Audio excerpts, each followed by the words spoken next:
in my cast iron skillet. No oil, no butter, no water. Fry up the mushrooms. Yeah. Now that my mushrooms are nicely browned, I'm going to add in my peppers and onions.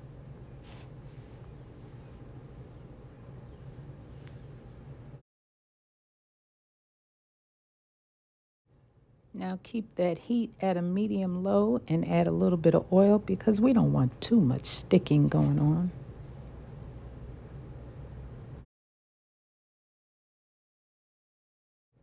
Just as in all your ingredients, everything's optional, but I'm adding 2 cloves of garlic.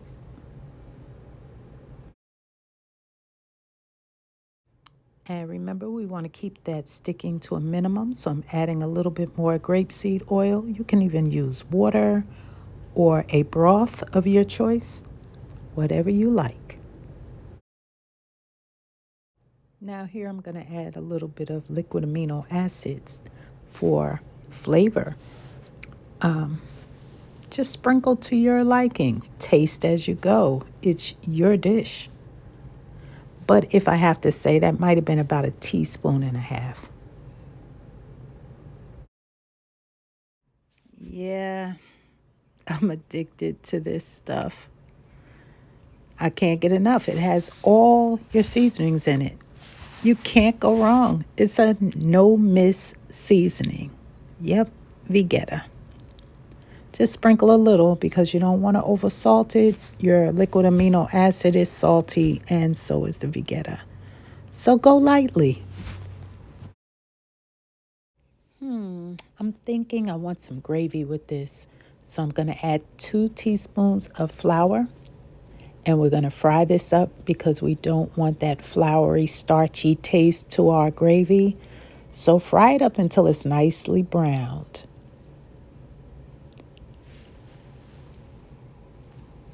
Yeah, now come on over here. Now watch this. We're going to add a little bit of water at a time. If you got a broth of choice, add that instead. Then you get more flavor, but be careful with that salt. If you're going to use a broth, then maybe not use the Vegeta or the liquid amino acid because you want to be very, very cautious with the salt. As I know the broths have a lot of salt, unless you're going to make your own from scratch. Yeah. But I'm using water. That's what I had on hand. And just mix that up slowly. Let it simmer, and it's going to get a little thicker. And you can add some more water as you go, and you got gravy.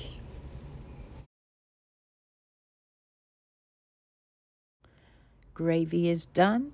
I'm going to push that over to the side, and let's get started on our next thing.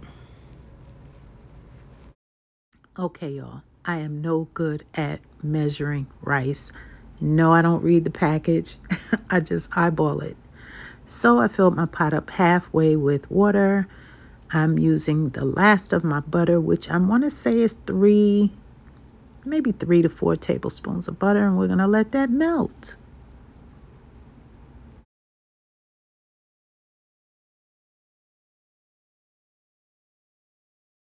Okay, now to color my rice, I use a motto, but you can use whatever you want.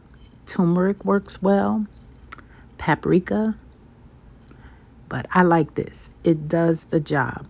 Just sprinkle maybe a tablespoon and a half. Come on, look at this. Look at how this water is turning colors on me. Yes, that's just what we want. Sprinkle a little bit more. The more you put, the darker it gets. The less you put, the lighter it gets. You'd be the judge of that. It's your rice. Stir it up because we don't want any clumps. Whisk, whisk, whisk.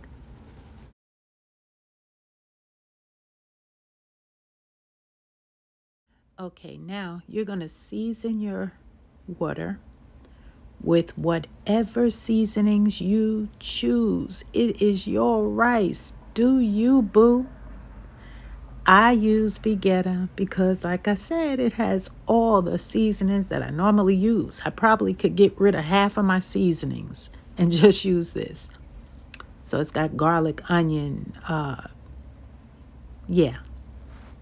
Oh, all the good stuff, all the yummy stuff.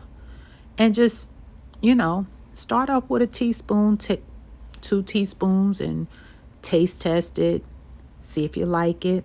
Now, I learned this trick on YouTube.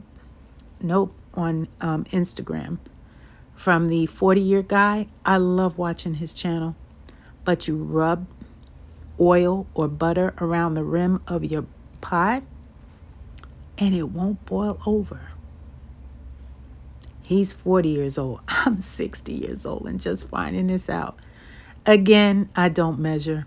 So what I normally do is just pour my rice in until I feel like it's halfway the amount of water. So you want more water than rice because it's got to boil, it's got to cook. And you just stir it gently.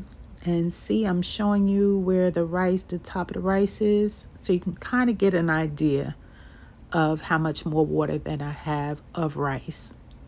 Just gently mix that in so your coloring can go all through your rice. Yeah, girl. And we're going to let that boil. See, it's not spilling over. Love this. Love this trick. Yep. Just keep mixing every now and then. You don't have to stand over it, but stay near it because you do want to mix. And then when your rice starts to get tender, you can put it on a simmer, put the lid on it, and let it rest. And my rice always turns out perfect like that. Here I'm testing the rice. Yep, it's getting tender.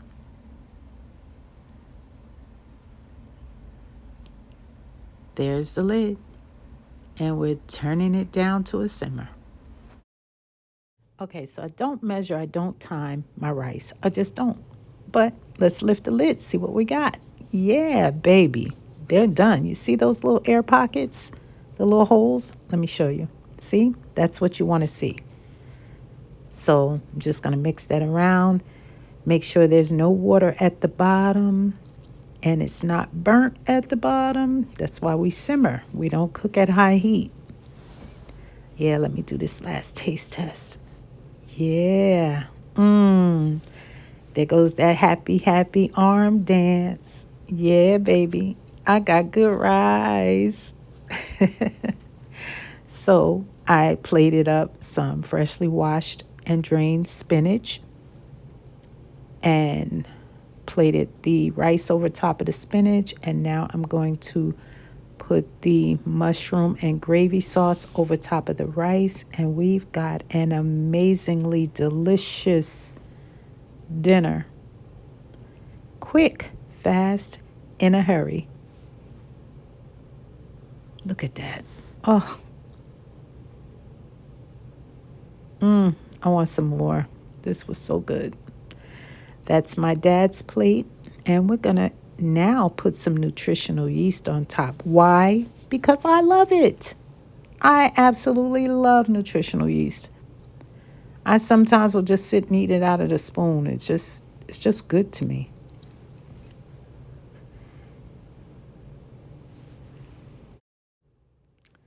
And here's Dad's plate. He said, I don't know what it's supposed to taste like, but it was really good. And then here's my plate.